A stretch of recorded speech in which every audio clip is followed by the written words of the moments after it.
I'm delighted to follow Uju. Uju's great to listen to, really entertaining speaker, but you didn't come here to be entertained, you came here to work. And I'm afraid that's why they've got me. Sorry, here goes. So that's who I am, what I'm talking about. Now, here we go. I want to talk about, firstly, some important background to put you in the picture as to the rationale for the present campaign, which focuses largely on abortion and mental health. I want to talk about abortion law and policy, to talk about how laws are, not so much how they're implemented by Parliament, but how they work, how the written law is translated into practice. And then I want to come on to how we, you in particular, can apply some of this knowledge, some of this information, as Anthony mentioned.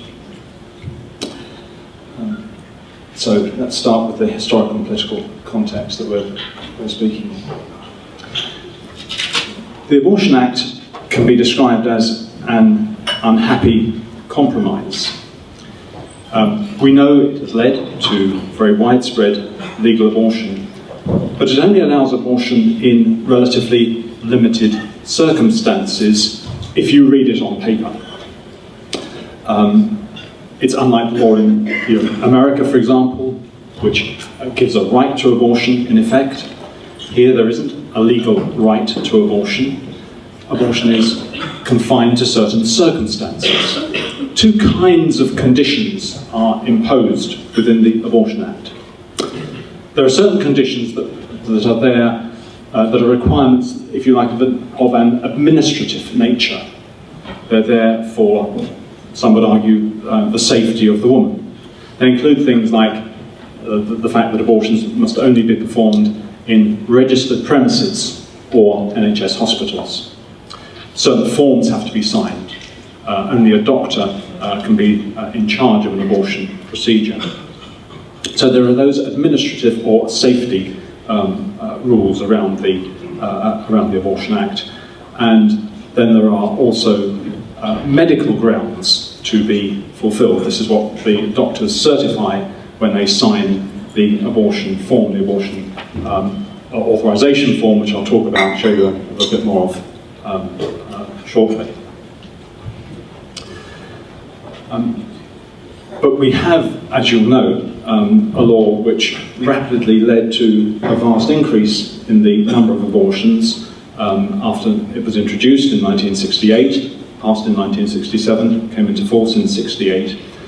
And by the mid-1970s, there were around 150,000 abortions a year, and that number has crept up with some fluctuations over the years, reaching a point of around 200,000 by 2006, 2007. In the early days of abortion, there was a judge-led inquiry, took place between 1971 and 74. That came up with some criticisms of the Abortion Act and its operation, but overall it gave it approval. It was set up because of the early concern about the rapid increase in the late 60s, even early 70s, of the practice of abortion. The effect of that judge-led inquiry, the Lane Committee inquiry, was in effect to help secure the liberal interpretation of the law. So let's look at, in a little more detail, about how this happened, how this relatively restrictive, on paper, relatively restrictive bill led to a vast practice of abortion, now with over 8 million unborn children having been killed. And when I approach this question, I'm conscious that people have often made the point in the past, when abortion laws are being debated, that you can't have a little bit of abortion. You can't legislate for just a few abortions. it doesn't work. Well, I think that's true, but I want to look at how the culture of death comes about. One could look at this in a number of perspectives. One could look at the moral collapse of society, personal immorality, how that impacts once abortion has been legalized to any extent. On another level, one could look at the failure of moral leadership in the government, the churches, the lack of moral leadership among the judiciary or professions. But those are all valid ways of looking at how undermining protection of the unborn child in law can lead to widespread abortion. But I want to look at it today from a more specifically political point of view, and look at the role in particular of senior civil servants in this regard. Now, you'll be aware, I'm sure, those of you as old as me at least will be aware. Oh, that's not many of you. Okay. You'll have come across Sir Humphrey and the Yes Minister scenario. Here we have Sir Humphrey on the left there with his MP, his minister Jim Hacker, and Bernard on the right there, from the 1980s sitcom Yes Minister, brilliantly written by Anthony Jay and Jonathan Lynn, sending up the political system, and really based on a simple point that politicians come and go, the officials stay or replace themselves with others of like mind. The joke of the sitcom series is that it's actually Sir Humphrey who is manipulating all the decisions that the minister is putting forward, that he's coming up with. And I'll explain how that relates to the abortion issue as we go through. In the 1970s, though, 1970s and 80s, back to the historical perspective, there were a number of efforts to tighten the law. These all came to nothing, in spite of great hopes, strong majorities at times, for private members' bills that were put forward to restrict abortion. And there were various problems with these efforts. A number of these bills were seriously flawed from a tactical point of view. People didn't do a careful enough arithmetic of the number of MPs who would support them. There were serious moral flaws in many of the bills that were pushed forward. But this was seen as the only feasible way to try to challenge practice at that time. There was one of the key reasons for this is that a 1978 judgment, 1979 actually I think it was, that's wrong, but a 1979 judgment in a case called the Peyton case, a case taken by a man called Peyton, no relation to David Peyton, who's speaking later on, by the way. A man called Peyton who challenged an attempt by his estranged wife. She was seeking an abortion. BPAS were prepared to provide that abortion, and he took a court case challenging the legality of the abortion. It was an important case because the judge, Mr. Justice Baker, later president of the Family Division, in that effectively said courts would not ever challenge the medical decision of a doctor over whether a woman qualified for an abortion under the Abortion Act. Line under that and said, judges just aren't going to contradict their professional colleagues in the medical profession. This is a medical matter, they're going to leave the doctors to make that decision. The impact of that case, the effect of that, was really to block most further attempts to challenge the legality of any abortion decision through the courts.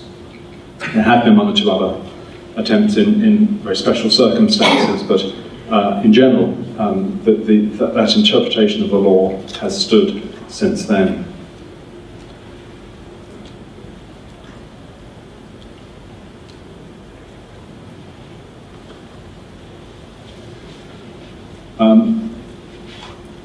So those efforts in the 1970s and 80s to change the law, why did they fail? Because of parliamentary and medical opposition. The attitude of the medical profession towards abortion changed, although it had been very hesitant at first about the Abortion Act.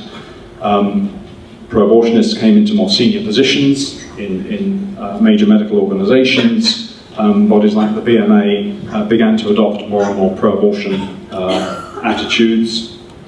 And the opposition to the pro-life movement in Parliament strengthened as well over those years. And as I mentioned, the fact that the doctor's position was effectively unchallengeable meant that it was very difficult for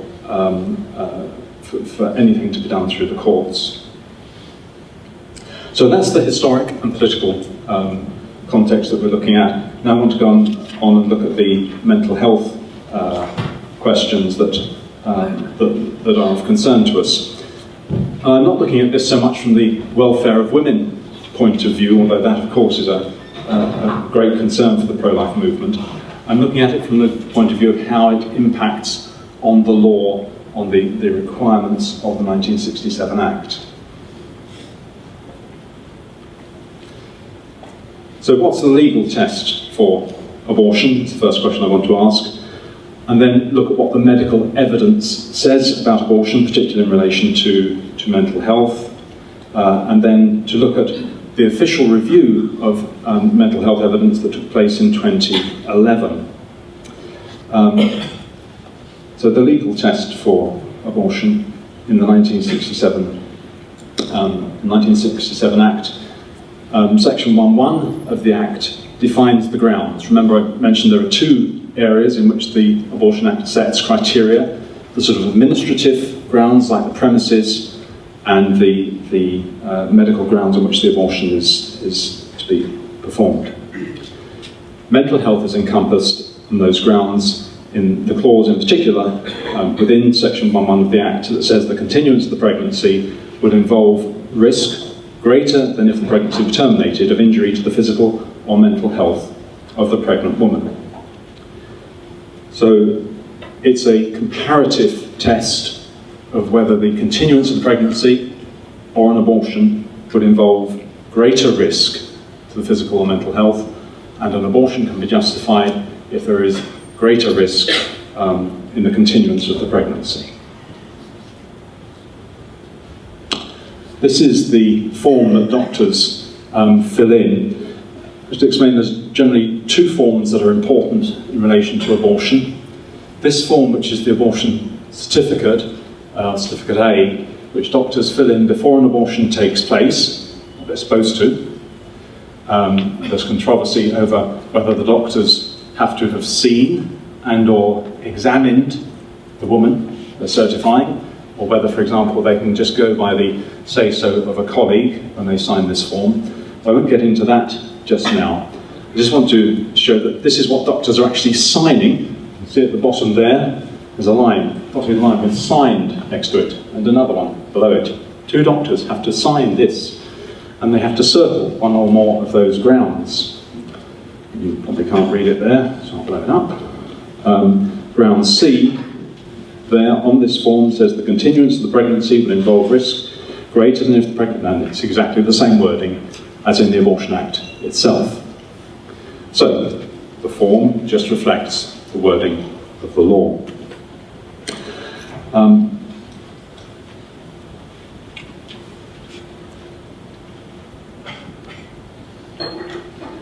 Now, as you saw in that form, there are actually 5 different things that the doctors can circle, 5 different grounds.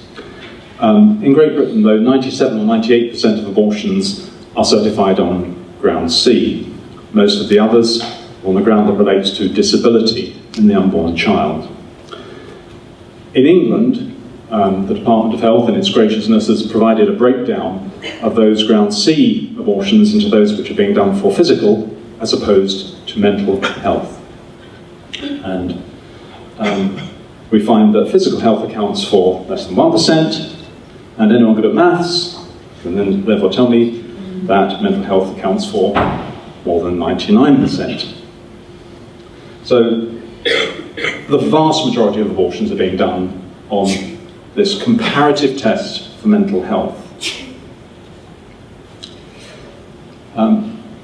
In reality, we know that most pregnancies do not pose a mental health risk. Now, in what I'm going to say now, you've got to bear in mind that there may be some instances where a doctor genuinely and sincerely thinks that a pregnancy is a mental health risk. Perhaps he refers a woman to a psychiatrist for further examination, and he may be decidedly on the right side of the Abortion Act in referring that woman for an abortion. But I think that's pretty rare, and everybody would agree that's pretty rare. The number of women seeking abortions who are referred to psychiatrists is very, very small indeed. Back in the 1970s, when the law was coming in, when the practice of abortion was being introduced into many NHS hospitals, clinics were being set up, there was very little evidence about mental health and abortion. There weren't the cases there hadn't been the research done. What does the evidence look like today? Today, simply put, there is a mountain of evidence about the impact of abortion on mental health, and here's to prove it. Okay, a nice mountain for you. Right, that's it. Laugh now, because there's not much to laugh at. Don't worry. There is a mountain of evidence. I'm just going to quote a few examples. This is David Ferguson, a New Zealand researcher. Anybody here from New Zealand? Come on, let's be there, Christy. Yes, we've got one. Not just for the conference, but welcome. David Ferguson said, and David Ferguson refers to himself as pro-choice. I don't agree with the term pro-choice, pro-abortion, but after adjustment for confounding, abortion was associated with a small increase in the risk of mental disorders. Women who had had abortions had rates of mental disorder that were about 30% higher. 30% increase is quite big. Anyway, he called it small. Fair, he's pro-choice. This was a long-term cohort study following these women from birth, reviewing them every 10 years. I think there's actually 1,000 people in the study, but 500 women. And these, the disadvantage of these cohort studies is they take many years to do. The advantage of them is that they are much more reliable than questioning people about their medical history, for example. Did you have an abortion any time in the past 20 years? Not a question that's going to get a very reliable answer. You'll get variations and problems in that. Whereas if you're following somebody through, keeping track of them from year to year, you've got much better data. So that's a very significant study.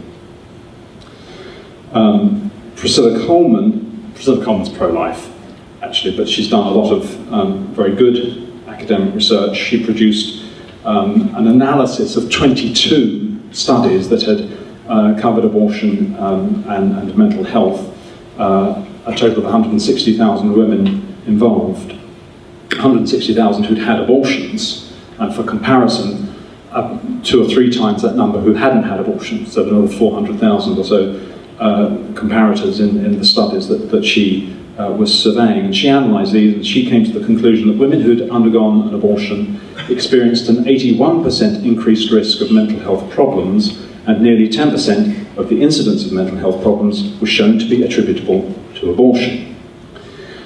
Now, I just want to mention that's not in conflict with the figures that Ferguson was looking at, because Ferguson produced. Priscilla Coleman here is talking about a wider range of mental health problems, whereas what Ferguson was talking about were mental disorders. So he's talking about a slightly more narrow category, which is why he came up with a smaller figure. No, he wasn't being dishonest, he was just using slightly different criteria. This Coleman study was published in the British Journal of Psychiatry, peer-reviewed medical journal, and they would have made very sure that her work was reliable before publishing it. Her work was attacked, and she responded. I'd just like to continue my little theme of major natural phenomena here. She said, there's a tidal wave of sound published data on the emotional consequences of abortion. The evidence is accumulating, despite socio-political agendas, to ensure the big business of abortion continues unimpeded. There's people trying to keep this information out of the public sphere. Priscilla Coleman went on, a conservative estimate from the best available data is that 20 to 30% of women who undergo abortion will experience serious and or prolonged negative consequences. Another specific study, Nicola Mota in Manitoba in Canada, analysed data relating to US women, and she found that mood disorders, anxiety disorders, suicide ideation, these increased by 80 to 100% among women after abortions. They didn't all have mental health problems, but they had these problems, and substance abuse disorders rose by around 300%.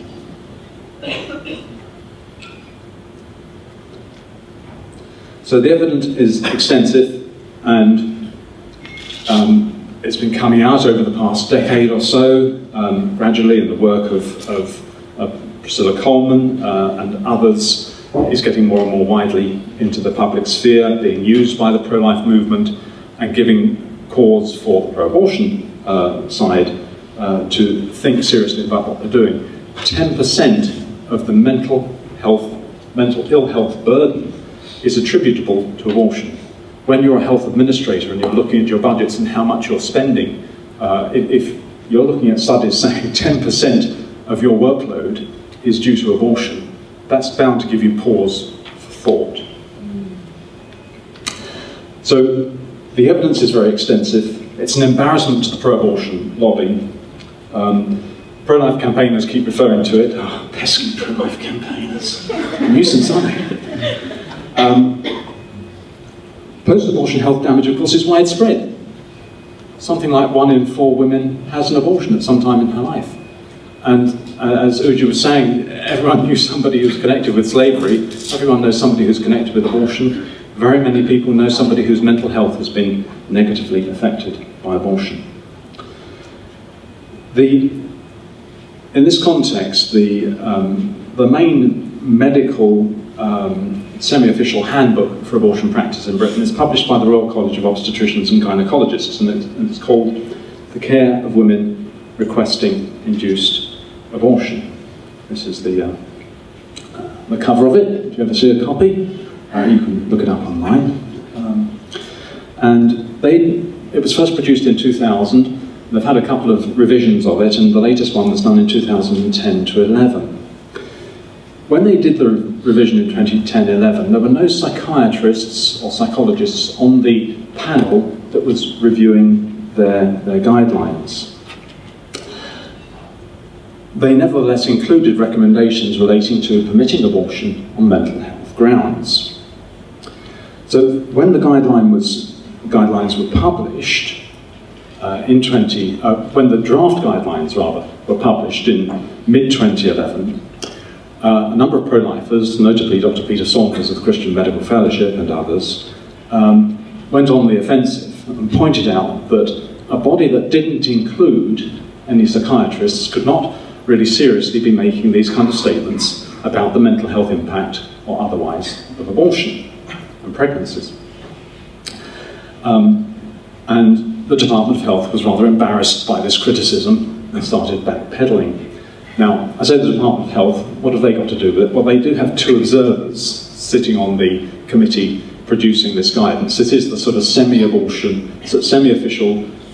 government abortion guidance, or that's produced by and published by the Royal College of Obstetricians and Gynecologists. But the Department of Health have a hand in it.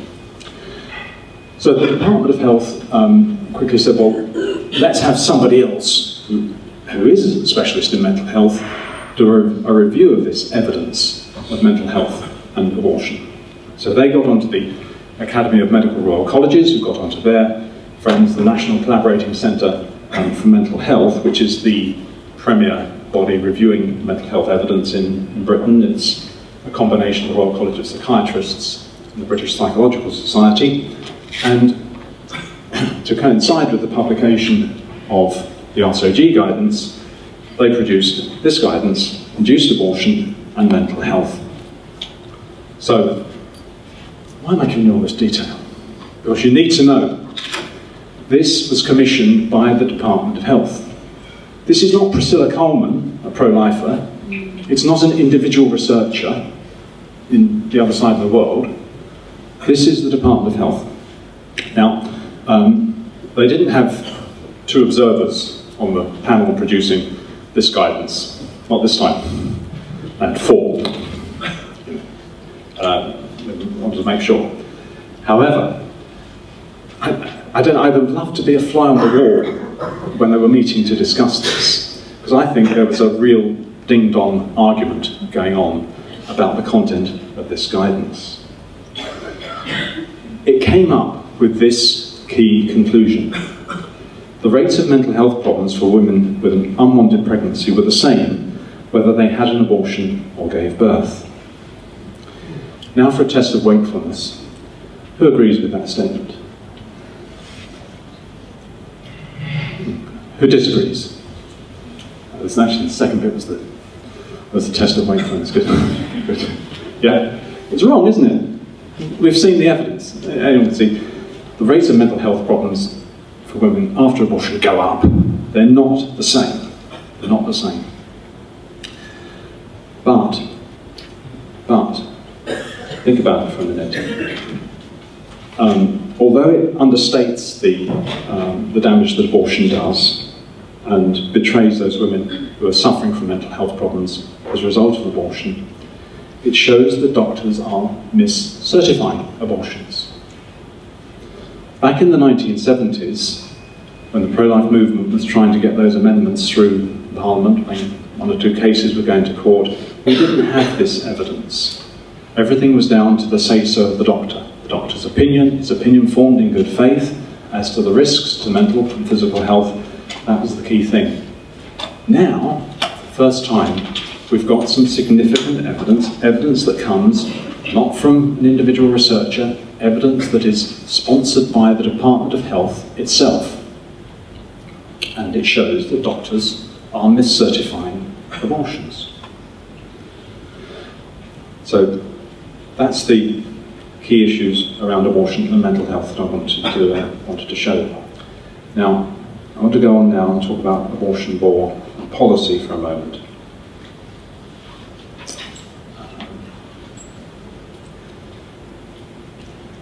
Our objective in SPUC is to stop abortions.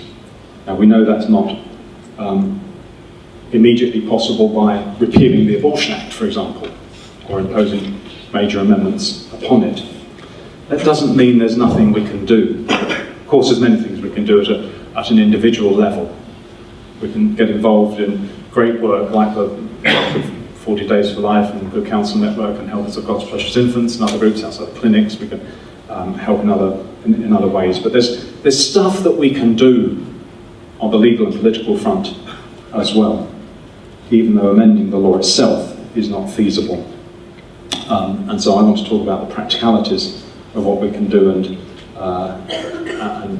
show how we can find an alternate route to challenging the abortion law that doesn't necessarily involve, at this stage, trying to affect the statute. So here we are. This is Guidelines to the Alternative Route. It's pretty confusing. Basically, that means please keep paying attention. You still with me? Yeah. You're still with me? Right. It's good talking to young people. This is hard with older critics. There's evidence that abortion is not good for mental health. We've seen that. And importantly, it's government-backed evidence. It's the government's sponsored review of the evidence. Unwanted pregnancy is therefore not a valid ground. Remember, that key conclusion from the from the National Collaborating Centre for Mental Health spoke about, it referred to specifically to abortion of an unwanted pregnancy. Now, just sticking a little aside here, why did they specifically refer to unwanted pregnancy there? Well, they did a lot of filtering out of the evidence. I say there was a ding-dong battle on that committee, I'm sure there was, because they started with hundreds of studies and they excluded most of them. They decided for one reason or another they didn't go for long enough, they didn't cover enough people, they weren't published in a good enough journal or whatever. They excluded the vast majority of the evidence. But they had to exclude evidence that related to abortion of disabled babies. And the way they did this is by saying, well, we'll only look at abortions of unwanted pregnancies. And you see, as was reflected in what Mary said last night about abortions on the labour ward, these are regarded as abortions of, not for social reasons, these are regarded as abortions of, that have kind of got to be done, haven't they? That's the kind of attitude that's taken. These are not unwanted babies, these are wanted babies. Otherwise the mother would have had an abortion earlier in pregnancy, presumably. That's the kind of thinking that they go down. There's lots of interesting facets to that to explore and challenge. What the Department of Health's review did was to exclude abortions that were being done because of disability. And the reason is that, in fact, the mental health problems that arise after abortions for disability are more frequent and more severe than mental health problems after abortions in general. So it would have spoiled their result. They would have had to say, well, abortion does lead to more mental health problems if they hadn't excluded unwanted pregnancies. So that's why they brought in that phrase. But it says that abortion, the conclusion, nevertheless, says that abortion of unwanted pregnancy is not a valid ground. This means that abortions, when those doctors are signing those forms, circling ground C, signing the form at the bottom, they are doing something which is not correct. They're doing something which is, that they are sort of certifying something which is false. Now, but we've heard that the court in the Peyton case said that the word of the doctor can't be challenged. So what can we do? We're in a bind, aren't we? I think there's a way out of that. There's a way around. I want to look at these 4 areas: the government's policy on abortion, the role of the sexual health team, or sexual health policy team as it's recently renamed itself, the question of rule of law, and to bring in the issue of sex selection abortion. I might just slightly take issue with 1 or 2 points that Uji made about sex selection abortion and the recent vote, but it was not good news. That's suffice it to say for now. So what is government policy on abortion? Well, it's something that perhaps is fair to say is not written down anywhere in so many words, but I would summarise it. This is my summary of the government's policy on abortion. Abortion is to be permitted as widely as possible under the law. That's the real politic of the situation. That's the approach that the government, the Department of Health takes. It's to be fully funded from the public purse for everyone. Although there are still a few abortions done privately from cash and private clinics, the vast majority, including those in the commercial clinics, are done at NHS expense. They're funded either on contracts from the NHS or through GP practices.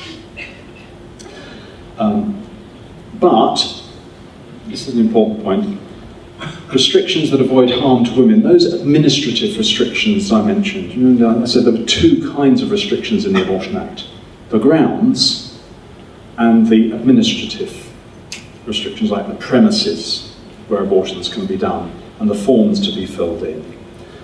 And the Department of Health likes to have those administrative restrictions quite strictly applied. At least they like to keep up the appearance that everything is being done according to the letter of the law. If somebody started an abortion clinic in an unregistered premises, I have no doubt the Department of Health would be down on them like a ton of bricks. you haven't got a license to do this, you're not in the registered premises, it's against the law, they would shut them down, I'm sure of it. When BPAS wanted to change the regime in which the IU486 abortion drug is used, so that the second stage drug in the process could be given women to take home, the Department of Health went to court to stop them from doing that. We intervened, as you may remember, that was also in the beginning of 2011. But so the Department of Health is not bothered about the grounds for abortion, but it's bothered about strictly enforcing the regulatory rules. Maybe it's a power thing, they want to feel they're in control, in charge. Or maybe it's a policy thing, they want to be seen to be doing something, to be applying the law. But those three aspects are how I would summarise the government's policy approach on abortion. And explained there, again, dividing up the regulations, safeguarding women, more or less strictly upheld, and the grounds, which are virtually never enforced, except in that very special example, as we saw, arising from the Telegraph investigation, undercover investigation into some of the abortion clinics that discovered that women were being offered sex selection abortions, and the Secretary of State, the Department of Health, the Sexual Health Team, the Chief Medical Officer, all issued statements or guidance or letters to doctors saying sex selection abortion is wrong. Sex selection abortion is not legal. And I think that is the first and the only time when a ground for abortion has been challenged, questioned, contradicted by the government and officials in that way. I don't think there's ever been a case like that before. The Fiona Bruce amendment, which sought to reinforce that prohibition, was perhaps unfortunate in the way it was advanced and has left us in a slightly weaker situation now. But the letter of the law hasn't been changed. In fact, it was never an amendment to the Abortion Act itself. It was a freestanding clause that would have been entered into the Serious Crime Bill that would simply have clarified the legal point. I didn't think it was necessary because the legal point had already been clarified, as I say, by the statements from the Secretary of State, by the Chief Medical Officer, by the Sexual Health Team of the Department of Health. But we are where we are with that, and we must push on. We can still point out that sex selection abortion is not legal. I've mentioned the Sexual Health Policy Team. I want to focus on this slightly. And I did the tongue-in-cheek bit earlier with Sir Humphrey and the Yes Minister scenario. This is the reality, and this is very serious. The Sexual Health Policy Team is part of the Department of Health. It's based in Whitehall, with ready access to government and to ministers. It's a contact point on sexual health issues between various external bodies and the government. People like the Sexual Health Independent Advisory Group, which is a body including people like Murray Stopes and the Family Planning Association and others. That group is run by the Sexual Health Policy Team. It has close links with the abortion and birth control industry, not only through that independent advisory group, but it's also responsible for drafting the guidelines that are the basis for registering abortion clinics. So it's the gamekeeper in that sense. It has influence on the medical profession through its links with bodies like the RCOG. As we heard, representatives from the Sexual Health Policy Team who were sitting on those committees drafting the RCOG guidance and the mental health guidance. What else does the policy team get up to? It advises the Minister on abortion. If you've got your MP to write to the Minister about abortion and he's forwarded that letter to the Minister for reply, The Minister's reply will be drafted by the Sexual Health Policy Team. The Sexual Health Team also receives and checks notification forms and publishes abortion statistics. This used to be done by the Office for National Statistics, a sort of separate group. I don't think it's a very healthy situation, do you?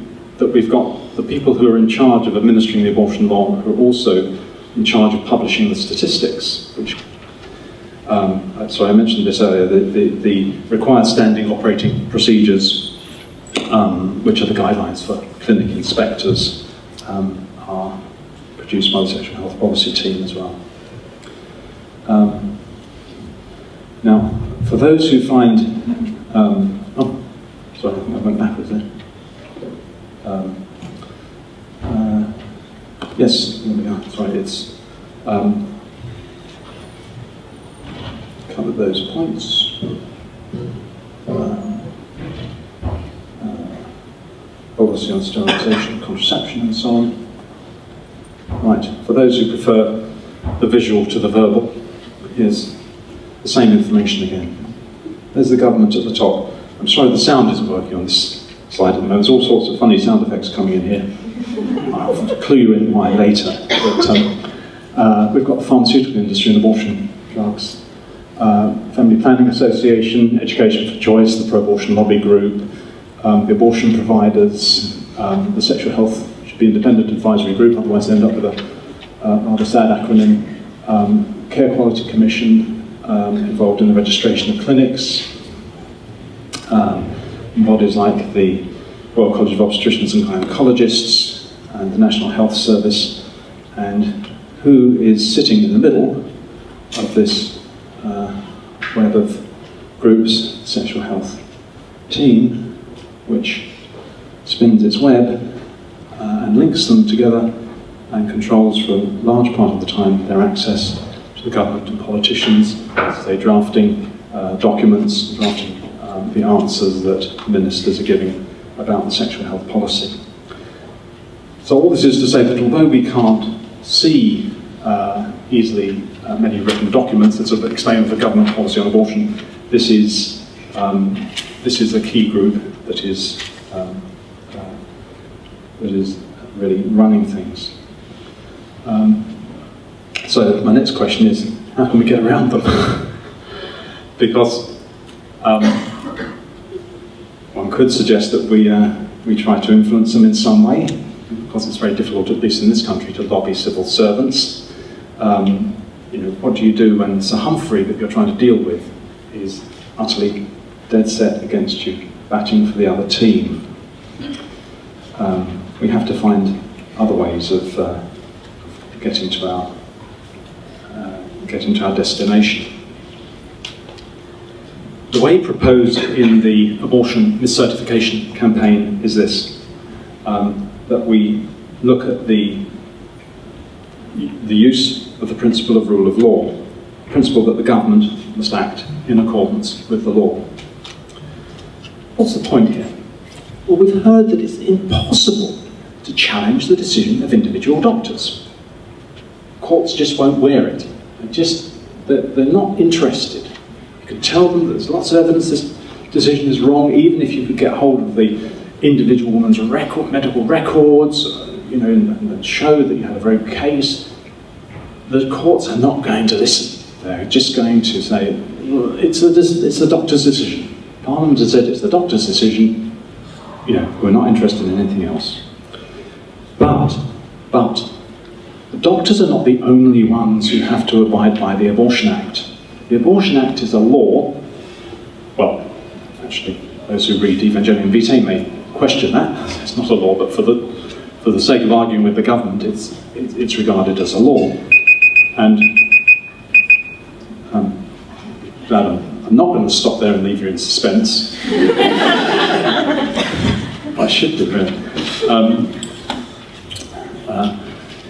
The rule of law is the principle that the doctors aren't the only ones who have to abide by the law. The government has to abide by the law as well.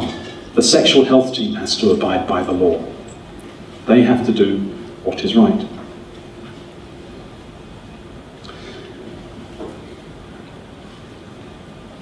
And that means they mustn't promote policies which are contrary to the law. That's unlawful. It's not just unlawful, it's against rule of law. Rule of law is an ancient principle, goes back to the Magna Carta, 800th anniversary this year, good time to be remembering it. The rule of law says that governments, kings, cannot ignore the law and make it up as they go along. They have to abide by the law as well as the citizenry, as well as everybody else, the subjects of the kingdom. As I mentioned, this approach doesn't presume the Abortion Act is good law, it's just that we're recognising that it's there, it's words on the statute book. What we're pointing to is the contradiction here between the statement in the Mental Health Review that the rates of mental health problems for women with an unwanted pregnancy were the same whether they had an abortion or gave birth. And the wording of the Abortion Act, reflected in the forms, the continuance of the pregnancy would involve risk greater than if the pregnancy were terminated of injury to the physical or mental health of the woman. The comparative test requires a greater risk in the continuance of the pregnancy. The evidence says the risks are the same if it's an unwanted pregnancy. If that's all you've got to go on, if you haven't done mental health reviews of the woman, if you haven't examined her and studied her mental health background and so on, if you're just making the decision on the basis that it is a woman approaching and saying, I want an abortion, you're presuming the pregnancy is unwanted and therefore it's a mental health risk. It's not. For a government to act on that basis lacks legal foundation now in light of that evidence. So we can point to the fact that doctors are routinely making false statements to sanction what would otherwise be criminal acts. It is putting doctors the wrong side of the law. I'm not saying that doctors should be prosecuted. Some people may prefer that approach. I simply don't think it's likely to be productive. I don't think it's likely to work. But the policy can be challenged in other ways. We need to make MPs and MSPs there's a qualification in relation to this, relating to the statistics in particular that I'll make in relation to Scotland. If I forget to touch on that, please do remind me, and I'll mention it to anyone who needs that detail later on. As I say, it's not a matter of prosecuting doctors. I don't think that's the way we can proceed, but we can seek to change the government policy. How can we do that? Well, look at the precedent of sex selection abortion. Forget the Fiona Bruce attempt. We had the Secretary of State making a statement in Parliament saying sex selection abortion is wrong. We had a letter from all abortion providers and doctors from the Chief Medical Officer, the government's official medical officer, saying sex selection abortion is not lawful. We've had guidance even from the sexual health team itself, the epicenter of the pro-abortion movement, as we saw. They've actually, it's buried at paragraph 45.2 of a document quietly issued last April, but it's there, saying sex selection abortion. They make the caveat that unless there's a sex-linked disease, but the point is they have made the point that abortion on those grounds is not lawful. So we have a precedent for government policy telling doctors about the grounds on which abortions can be done.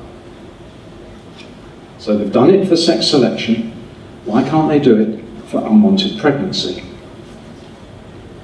So the point of our campaign is to say that what the Secretary of State and the government has done in relation to sex selection abortions, they must do in relation to unwanted pregnancy.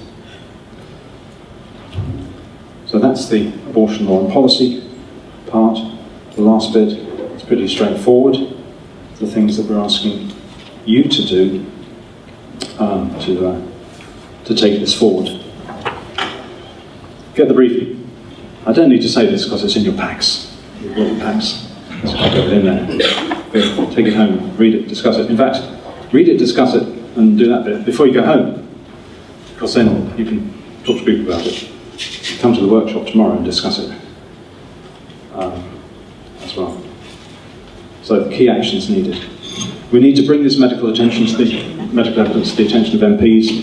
MPs deal with many hundreds of different things every week, and we've got to get their attention on these things. It's not easy. One way of getting MPs to kind of pay attention to you is asking them to raise something with the Secretary of State for Health, because that gives them an easy way of dealing with your letter.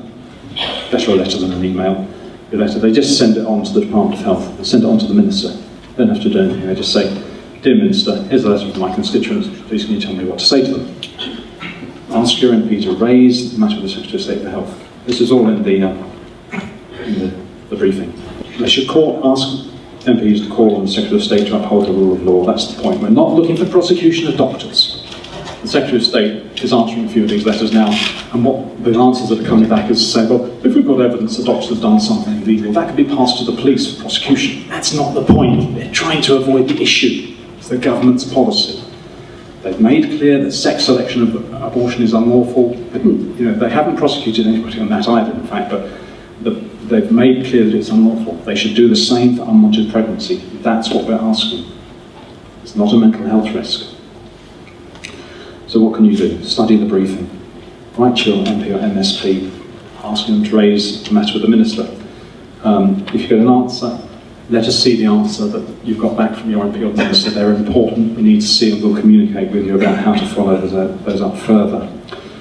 Find an MP or an MSP who will champion the cause. We're lacking this at the moment. We need an MP. MPs have gone off on the sex selection thing following the Fiona Bruce amendment. Well, that's not come to a very happy conclusion. But MPs sometimes are willing to take these initiatives up. If we can find someone who will champion the issue, that would be very helpful. Raise matters with pro-life healthcare workers as well. Yeah. Okay. Done with that one. Okay. Addenda. That's it. Just a few reminders to myself there. Take-home message. We face this huge mountain of a problem. As you pointed out in relation to the slave trade, if you were there in the middle of it, with all the interests ranged against you, you'd feel pretty helpless, pretty hopeless. We're not in that situation. There are things we can do. Well, we are in that situation, but there are things we can do. Okay. So if you're feeling down, yeah, that's okay, but don't give up. Focusing on this provides a practical way to go, so let's do it. Thank you.